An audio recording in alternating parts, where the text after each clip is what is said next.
Welcome to the Shelf Examination Podcast, where we examine items found on the shelves of our local library. My name's Joe. I'm the makerspace guy at the libraries in southern Utah.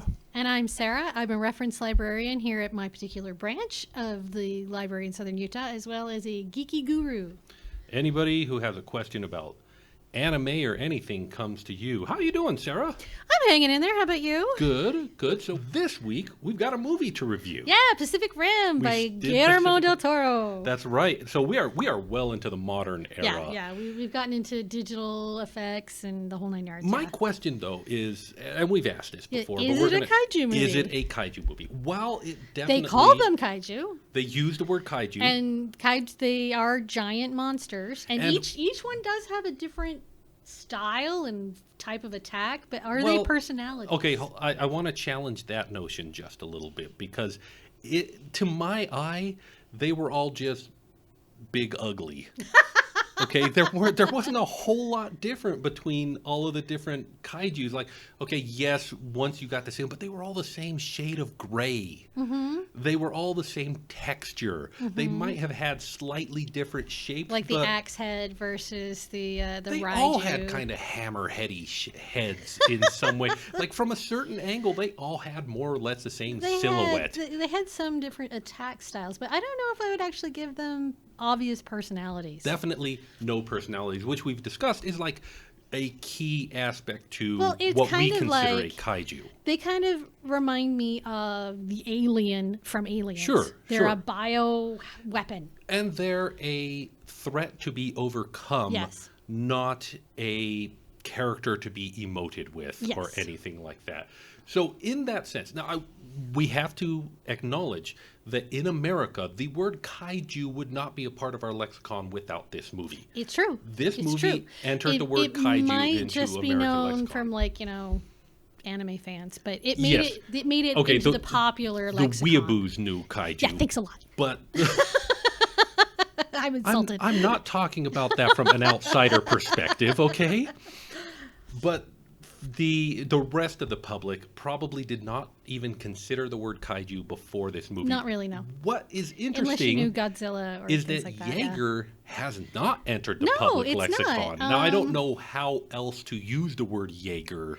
It's a German word that means hunter, and in that, when you say kaiju, you automatically think big, ugly monsters. Well, you think Godzilla straight away. We have a Jaeger, poster child for that. Yes, when you think Jaeger, it's usually a monster hunter. I think the closest thing we're going to get to a poster child for Jaegers is Eren Jaeger from Attack on Titan, who then becomes a Titan. And unfortunately, that's another one that only the weebs are going to know. Hey, that's not true.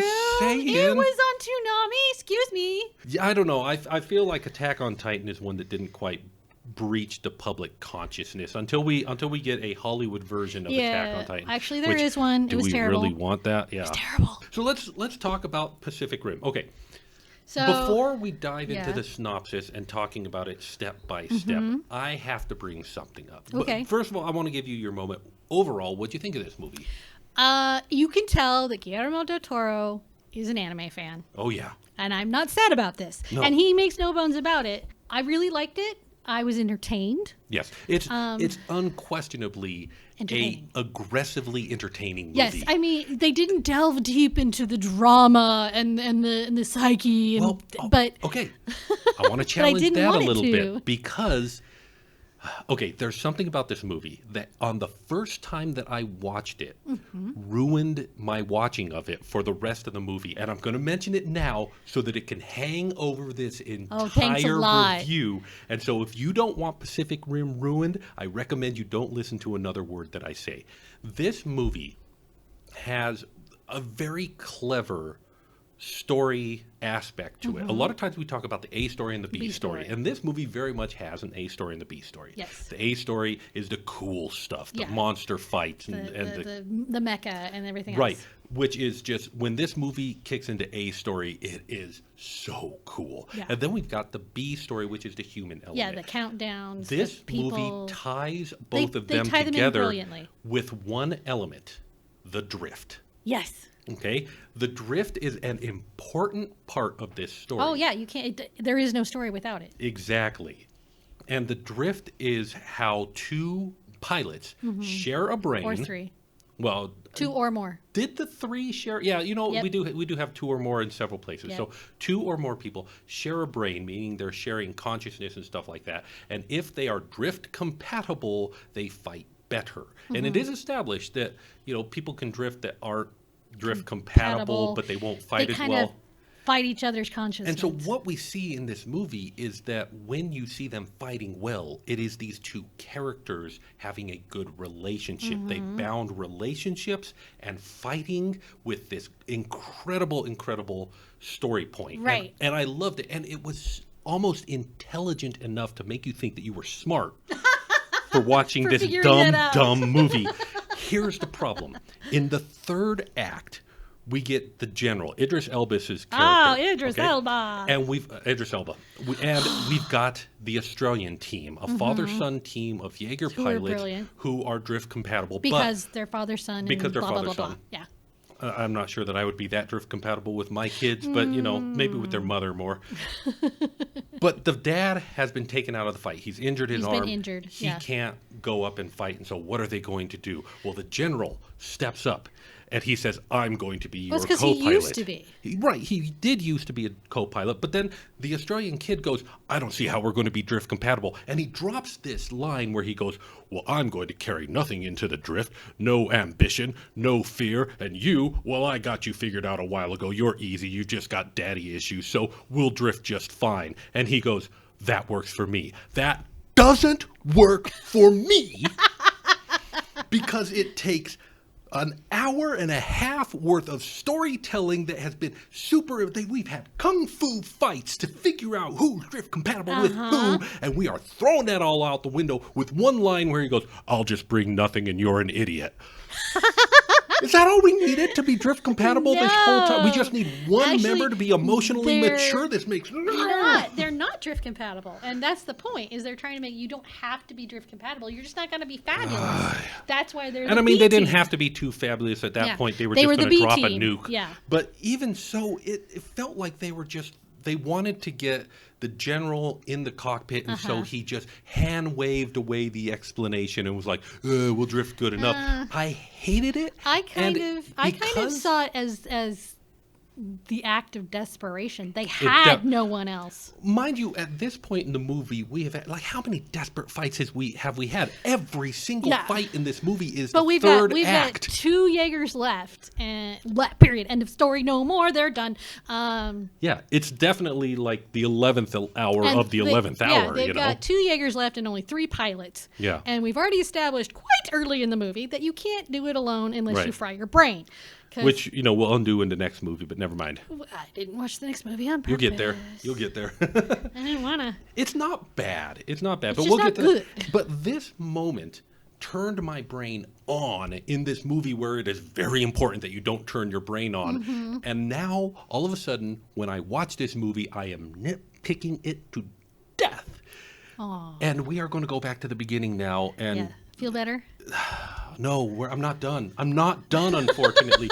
That was the catalyst. Aww. But let's talk about where it's going from here. So the piloting system. Now, Guillermo del Toro, he said that he is an anime and that was fan. a big practical set. Yeah. So cool. So cool. Everything was built. It was amazing. They had full size nearly everything. But he said, oh, poor him. He had to watch hours and hours of anime to make sure that he didn't duplicate any other established He's sitting there mecha. in his home theater binging anime. His wife is like, hey, come down for this. Sorry, honey. I'm busy working. Research for work, honey. Oh, but I will say that they developed and designed and completely fleshed out sketching over 100 Kaiju styles and over 100 Jaeger styles, and they only picked the ones that they liked best and the special effects team thought they could do. I also love they did great things with the design. These look like they are actual machines, and you never get that thing that happens in a lot of movies, especially like Iron Man and stuff like that, where 2 plates will slide across each other, taking up the same amount of space when they're together. No, everything came from somewhere in this movie, and it feels really like cool it was good. that they had, because they had such a diverse design pool to draw from, that each Jaeger coming from a different location has a different style to it. So Yeah. the Crimson Typhoon, the Chinese one, It is looks very Chinese, different. very Asian. Yeah, it's And very the Russian different one looks from. like Chernobyl for some reason. I don't know if you've. This is also dating me. If you've ever seen the anime G Gundam. I know of G Gundam. Yes. Okay, that was Gundam's attempt at a humor. Right. But they had different styles of Gundams to match the different countries they were representing. Oh, yeah. And the piloting system, without the drift, there was usually only one person in the pilot's quote unquote chair in Right. They didn't have in drift G in that. Gundam. They didn't need drift No, in it was that just one. one person. There was But still a lot of interpersonal drama that was Yeah. played out in the fighting, though. So. oh boy, melodrama. Yeah, But the well, that's reason what it was about. what I was going to say, the piloting system is very similar. Where they have in the anime, because you can animate this a lot easier than actually making it look real, Yeah. is they would have special suits that would connect to the synapses. Synapses is the wrong word, but anyway, the systems They're of the basically Gundam. brain controlling the robot. And so as your arm moves, so does the robot's arm. Right. And if the robot's arm gets hurt, well, then so does yours. Right. Which is directly from G Gundam. But the whole idea of drift, that's what makes it different. The fact that there's too much robot for one person to control, Right. one brain to control. Which again, going back with my brain on, that is ridiculous. We have switches in electrical systems for a reason. We have a small amount of power driving a large current. This is a thing. It's very, very common. I do not understand why this was necessary, except for the story beats. It was cool. It was cool. And rule of cool rules this movie. Yes, everything it does. about this movie is rule of cool. The music Yeah. Oh, so is cool. so cool. Love the soundtrack. Whenever they go together, they hit their fists together. Why? Because it's cool. Gladys showing up with her voice is cool, you know? I mean, I think part of the fist thing is you have the test where you close your eyes and try and I'm doing it physically, not that I Right, can see where it. you try to touch close your eyes fingers and try and and touch stuff your like finger that, right yeah, in front of yeah. it, you know. And to fist, you know, if the fists meet, then Yeah.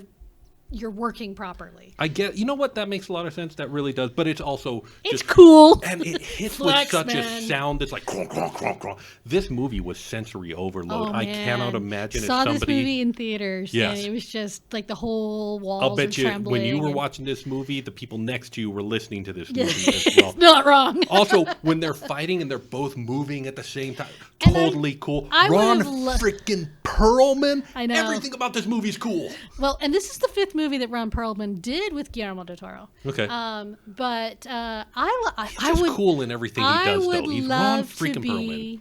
I would love to have been a Foley guy, a sound effect guy on this Oh. movie. Can you Because imagine the libraries they all had of- to draw all from? of the Yeah. all the mechanics, the metal plates rub, the gears twist. Yeah. You can hear all of it. It's not just ka-chung, ka-chung. It's real sound. They put some variety into it. You They hear the made water it- swishing beautifully. Yeah. You know, you. No, and this was a when very the audio- kaiju roar, you can hear the difference when they roar above the water as opposed to below the water, even though it's the same roar. It was brilliant. No, everything about this movie, production-wise, amazing. And He was nominated for a BAFTA for special effects, not just visual, but special effects. Period. I will say it was very computer heavy, computer Mm-hmm. graphics heavy, and you could tell when it was computer graphics. But honestly, I think the sound carried it so well the that sound was it was brilliant. even it was You were able willing to forgive it. You were willing to suspend your disbelief. All right, so let's go through this movie beat by beat. I love how at the beginning of this we're getting all of the story of a rift opens up where the continental plates meet. Yep. Which I don't know if there's any relation to that, but it definitely creates the ring that of like fire, yeah. Yeah, the ring of fire idea. And then they have this shot at the very beginning of a kaiju on the Golden Gate Bridge getting Oh, wrapped up, man. and I'm like, that is a third act shot in any Right. other movie, And this is they're opener. opening with that one. Holy Yeah, smoke! And that is- shot made me go, "This is a Guillermo del Toro movie." But that's so much what this movie is. This movie skipped the origins. It And just went skipped straight the to cool. second act, and it's straight to the third part of the movie, and it's straight to the cool. Yeah, absolutely. Straight to the cool. Yeah, the Golden Gate Bridge is gone. Sorry, guys, you didn't need that for your commute, did you? And so we get the establishing of nations have bonded together, and they're building the Jaegers to fight the kaijus. And they fight, and they fight, and but they we fight, need fight, two fight, fight. pilots to Because- fight. The Kaiju and Jaeger show. But then we have the establishment of the drift, and we get this line that, yeah, me and my brother have this unique skill that we're drift compatible. And then I go forward to where the general goes, nah, we'll drift just fine if we just, whatever. No, we get into the first fight, and the first fight of the movie is with the two brothers. And they're fighting, and they are on a high at this point. They're thinking, we've won every fight. They are the ace pilots. They are the ace pilots. We've gotten really good at winning, he says. Their Jaeger is Gypsy Danger. They're trying to defend Anchorage. Gladys starts talking. Everybody's loving it. One thing that I noticed was the Jaeger pilots are divided by left hemisphere and right hemisphere. That's how they're lightening the load, and each person has their own hemisphere. But the person with the left hemisphere is on the left, and the person with the right hemisphere is on the right. I thought hemispheres flipped. I thought that the left side of your body was controlled by the right hemisphere and the right side of your body was controlled by the left hemisphere. Shouldn't they have been on the other side? I don't know. I thought Again, the same thing. My brain was on.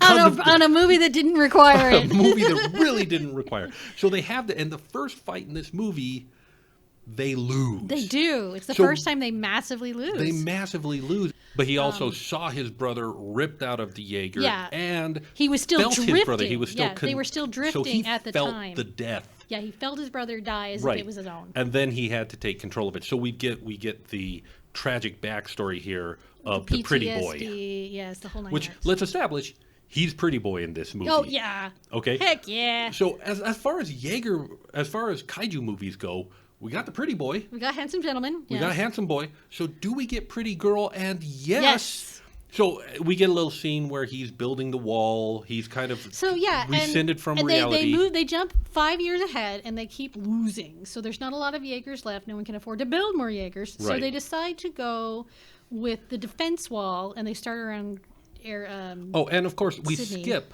everything where the defense walls were actually effective and jump ahead to where the defense walls start to fail again. I really pictured it like World War II, the Maginot Line / Siegfried Line. Well, that's a deep cut. Google that, kids. Because thanks a lot.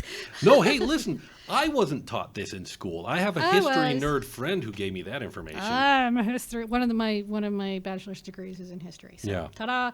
But you guys are getting college education here. But the Maginot Line / Siegfried Line, and which is really ridiculous when Hitler decided he wanted to fall back to the Siegfried Line and have the Siegfried Line be his last defense, is because he himself proved that a static defense is not good against a dynamic attack. Interesting. Like the Blitzkrieg. And again, I wonder if this was... Because, that ends up being the case. That is the case, That is the 100% wall the is... case. So did Del Toro know that when he built that into this story? I don't know, but boy, once again, another opportunity to turn on your brain in this movie where you don't want to do that. Okay, in that first fight, Gypsy Danger is rescuing this boat that's on the water, right? He rises up out of the water. It was a cool shot. It was, but then they're standing on what? Several times throughout the scene, we see him dunk the monster under the water, and there is nothing underneath them. But when we are above the water with the cameras looking at them, they're standing on what? Well, they're in the middle of the ocean. There's nothing for them to be standing on. We established that he rose up out of nothing. The first one, I will say, in the first scene, they're just outside of Anchorage. Sure. Where it is not as deep.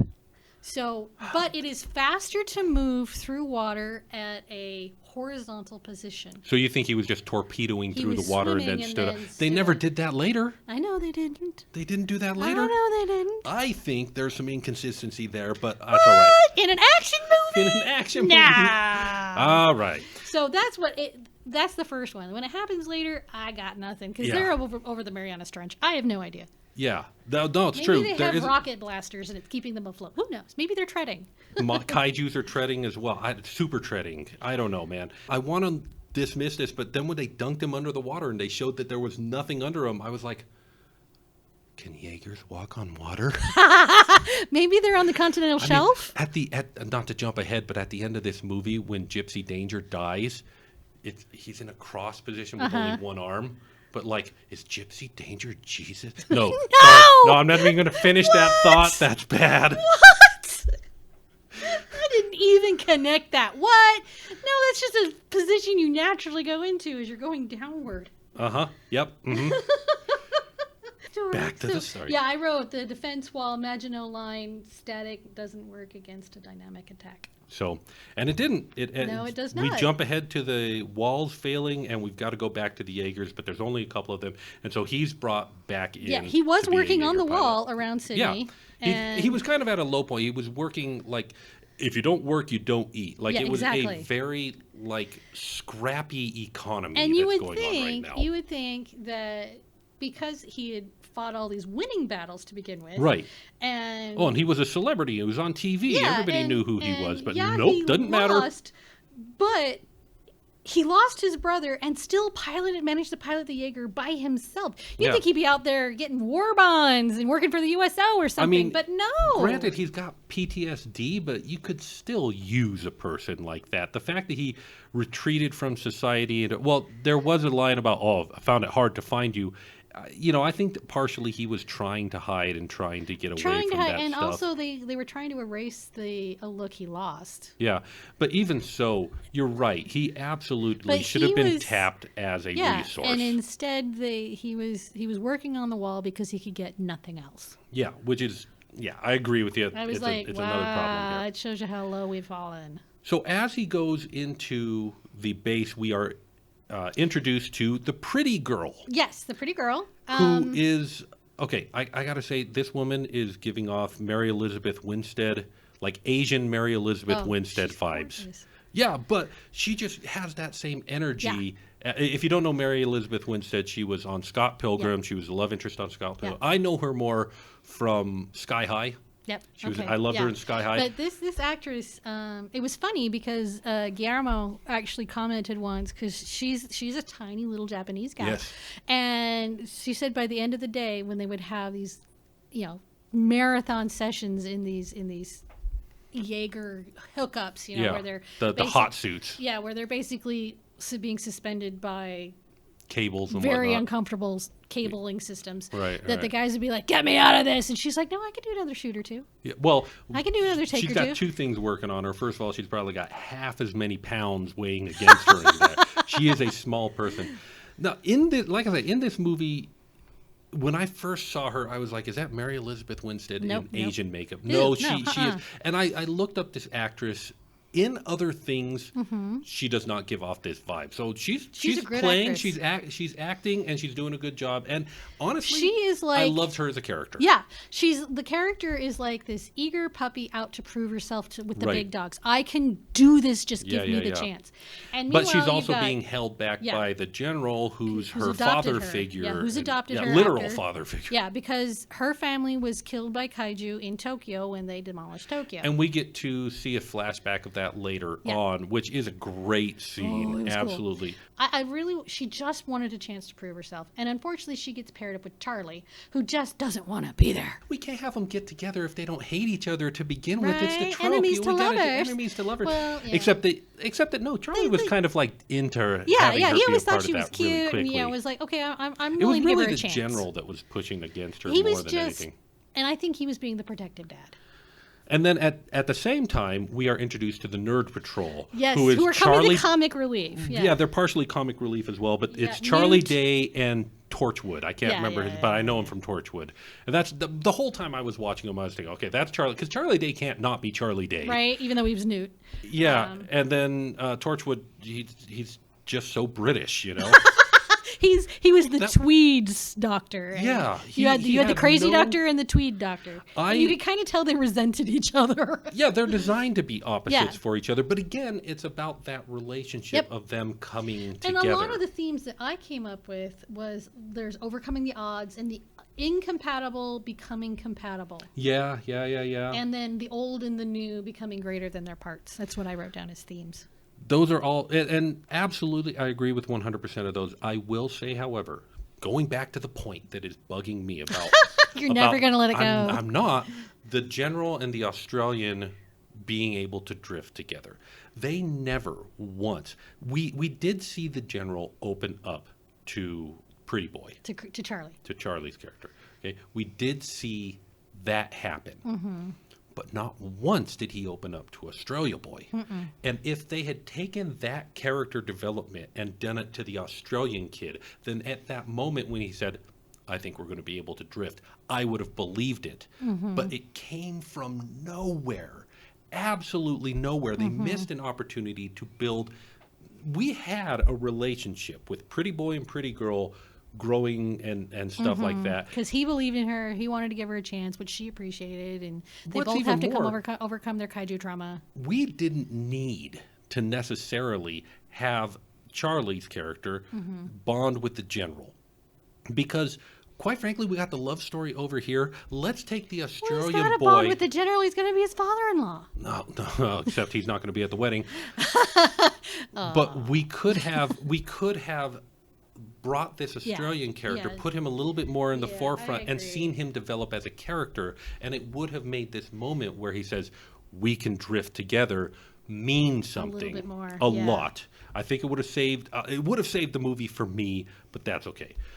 All right. So what happens next? So don't forget Hannibal. We have to introduce Hannibal, which is Ron Perlman's character. Right, yeah, because at one point... He's working in the black market selling kaiju organs. Which I think is absolutely brilliant. I think that the economics of monster attacks is something that does not get explored in other media. We've defeated this monster. We've got this big monster dead body. What are we going to do with it? Right. And we got problems because these resources are coming from another planet and most of them are toxic to us.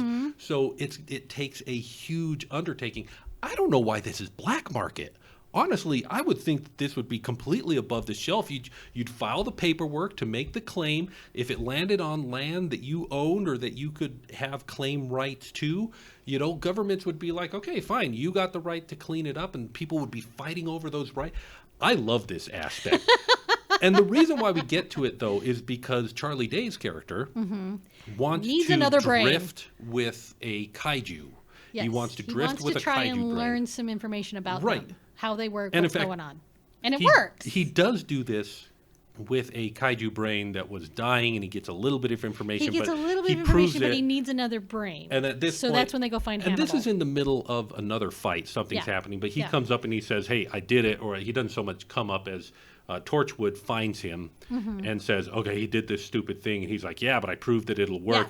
And but so the general's like, one. okay, fine. Go hunt down Ron Perlman. Yeah, so they go into Hong Kong. Oh my god. He was ronning all the pearls, man. They go into Hong Kong and they go into the black market and they get another kaiju brain. Only this kaiju brain's a little stronger. Well, and then we have another fight, and this is the coolest fight. It is an amazing fight. This is the one where we get all the coolness happening. At one point, I will say I loved the concept of Crimson Typhoon that had 3. Yeah. So you can't, and they came up with the design because that way you cannot be snuck up from behind. Right. There you got another set of eyes behind you. You got to view all sides. Yeah. And I'm like, that's different. That's and it's asymmetrical, which was really fun to look at. Plus, we got the Russian team. I got to say, the Russian team on rewatching, like the first time I watched this movie, the Russian team, I thought, made a good impression. The second time I watched this movie, there really wasn't a whole lot to them. They're just kind of stereotypes, and then they die. Yeah, I was like, they were kind of there as red shirts.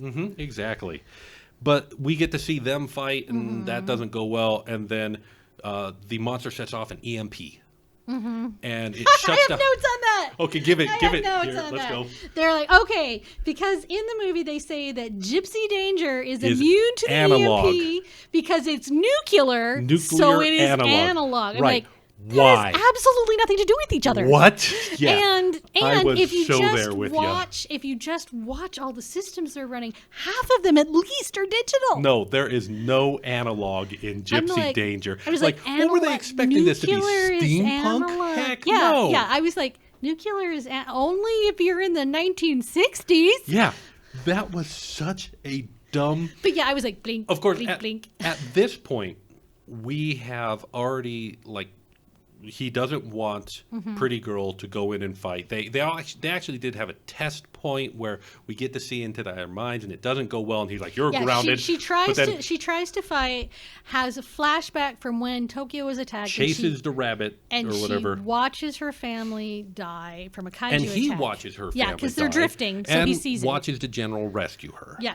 Which is how Charlie's character knows about the attack, knows about her past, and the relationship with the general. Because they're grounded, they're sitting back there, but then when the EMP goes off, he comes up and says, "Gypsy Danger's analog. Put us in, coach. You have no choice." Yeah, we're the last ones on the bench, coach. Try harder, you know? I can't. Yeah, I'm with you on that. Gypsy Danger is analog. How? I'm like, why? What? When, was she built in the 1960s? Yeah, you telling me there are electrical motors driving everything? You telling me that's all steam-powered gears? I'm not buying it.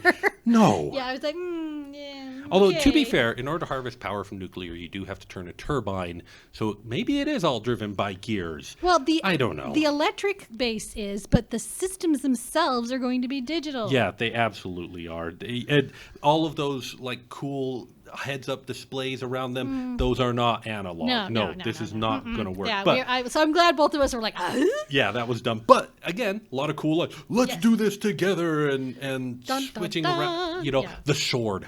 The sword. Okay. That was so Gundam. That was so Gundam. I loved and Voltron. No, one problem I had with the sword was what took them so long? That sword was kind of OP.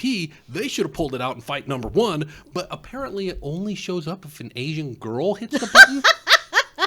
I don't know what was going on with that sword. Were the brothers trained in swordsmanship? Well, I mean, they had to do martial arts to find out who was drift compatible with them because apparently that's how you find out who's drift compatible with you. There's a lot of different types of martial arts. Yeah, that's true. So if neither of them were trained to use a sword, they're not going to have a sword. Gypsy Danger had just been rebuilt, and so it's possible that the sword was a new addition, but he didn't know about it. See, after being in her brain, this is also a very Gundam, or not very anime. Yeah, very anime thing where you get the middle of the season upgrade. Yeah. That is totally typical. I mean, you find it in Sailor Moon, you find it in Gundam, you find it just about any anime. You're always going to have a middle of the season upgrade. Yeah, that's fair. So that's their middle of the season upgrade. And it was cool. It was so cool. It was very cool. A rule of cool ruled there. But at this point, they were like 1,000 to 20 million feet in the air. I don't know how high. They were really high. Awesome. And they sliced a flying monster. The monster got an upgrade too. It got wings. They fly now? They fly. I'm not finishing that line. They slice it, and then they've got to reverse thruster. There was this old game that I played on the Commodore 64 called Lunar Lander. Yeah! I can still hear the song in my head. Yep. Anyways. We're old. Oh, yeah. But that's what I was like. I was like, you thrust it too soon and you blew all of your fuel, man. You got to do it at the right time. And they were concerned that they were coming in too hot, and then they landed in a stadium of all places. Not that you could tell after the landing because they demolished everything with their feet. But then they were okay, and it was like, okay, cool, rebuild Gypsy Danger and get everybody back to running. Well, if you're going to crash land in a stadium. Yeah, I mean, make an entrance, man. But an empty stadium. So at this point, we have, Dad's been taken out, and we have that scene that I just can't let go. Pentecost speech. Yes. What the general, his speech. If you're going to have anybody give that speech. Oh, Idris Elba was perfect. He was the man for it. Today, we're canceling the apocalypse. I was like, okay, obviously he has the same speechwriter as the president from Independence Day. Yeah, absolutely.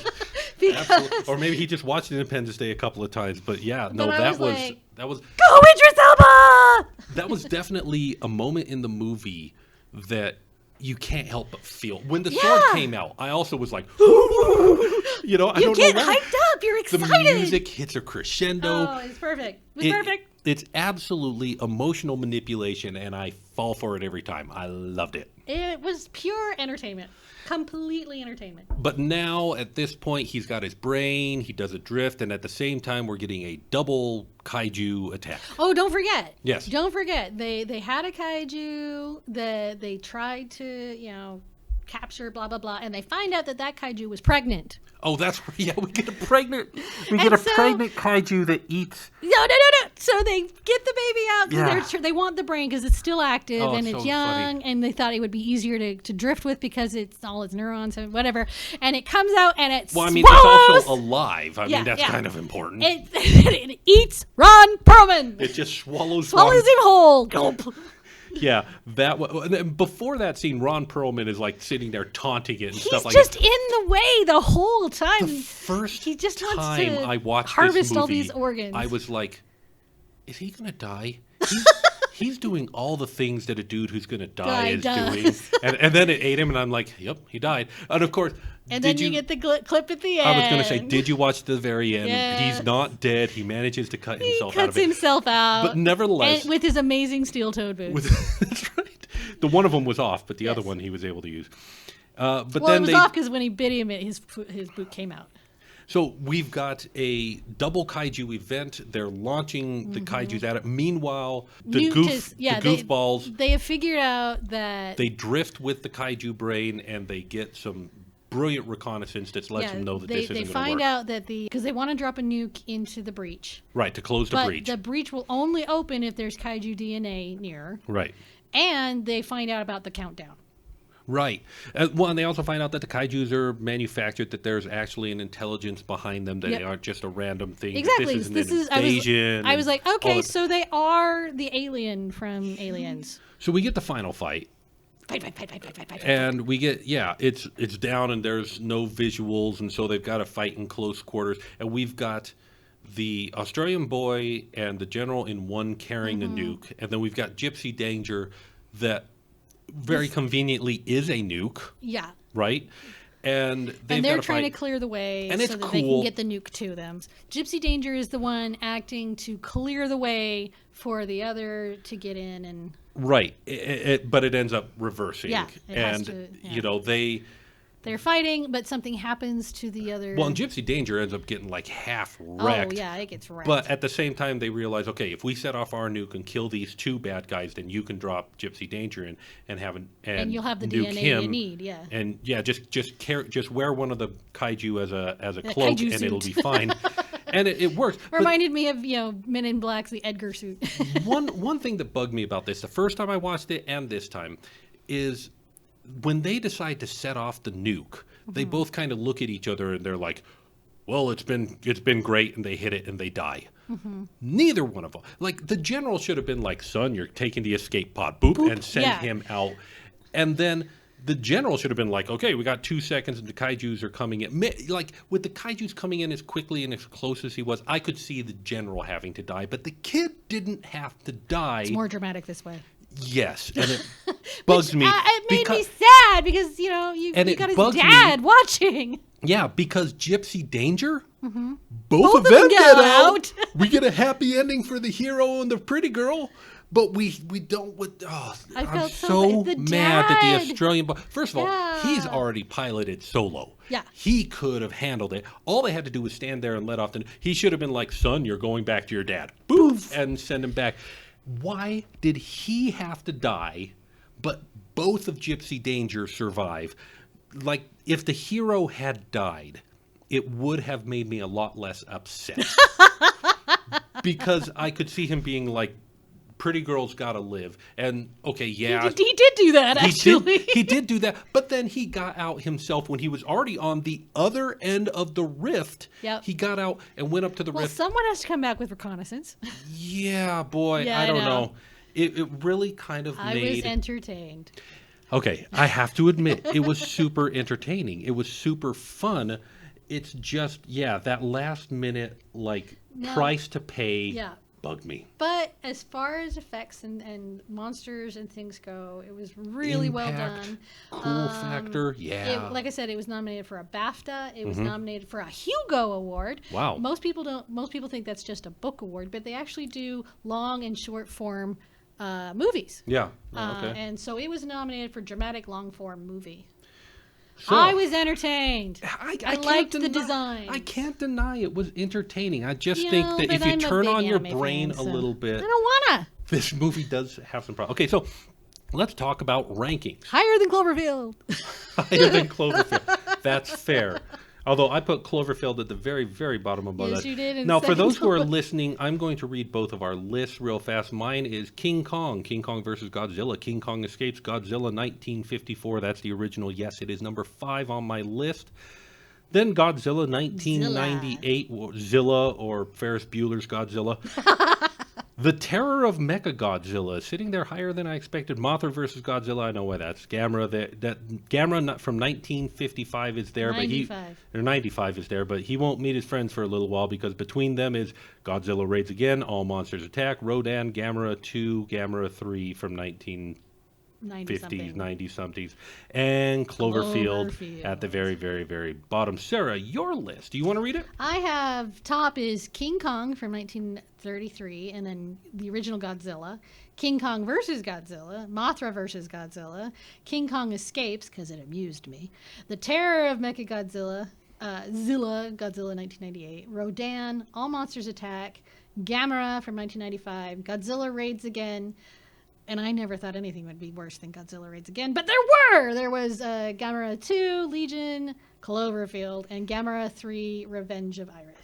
I will say, I mean, generally speaking, our list has a top, middle, and bottom, and we might shuffle around a little bit in what's the top and the middle and the bottom, but we got a top and the middle and the bottom. Mm-hmm. Here's the thing. We have discussed that this movie is not necessarily a kaiju movie, but it is also very, very entertaining. I'm having a hard time deciding where it goes on this list. For entertainment value, okay, gimme. I'm going to put it under the original Godzilla, but before King Kong versus Godzilla. King Kong I just couldn't get past the nets. Which is, to be fair, a lot of people don't like King Kong versus Godzilla, and I can't blame them for it. Here's the thing. Pacific Rim was wildly entertaining. Oh, man. And as an entertaining movie, I want to put it way up at the top. But as a kaiju movie, I don't want to put it at the top. Well, I didn't put it at the top. I put it below the original I don't want to put it in the top batch. Oh, I see. Part of me wants to put it immediately after the original Godzilla, just because I want kaiju movies to be Well, I put it immediately after the Godzilla movie, too, but that would put it mine's lower a lot on my higher. list.